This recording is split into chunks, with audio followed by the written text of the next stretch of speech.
Hello, welcome back to the channel. Today, we're diving right into how to set up a ticket support system in Airtable. Our first step is to create a new base for your ticket support system. Go to your Airtable dashboard, click on New Base, and select Start from Scratch. The reason we do this is to establish a separate, clean environment dedicated solely to your ticket support system. Now that we've done that, let's move on to creating our ticket table. Click on the plus symbol to create a new table. Name this table Tickets. Each record in this table will represent an individual support ticket.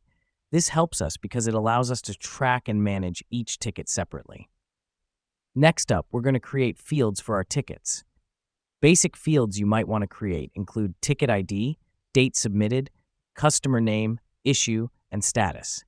Feel free to add or remove fields according to your business needs. This step is important because it ensures we capture all necessary information for each ticket. With our fields set up, let's now create a form view. Click on the Add View button, select Form, and then drag and drop the fields you want to include in the form. This is how your customers will submit their tickets. Now let's set up our automation.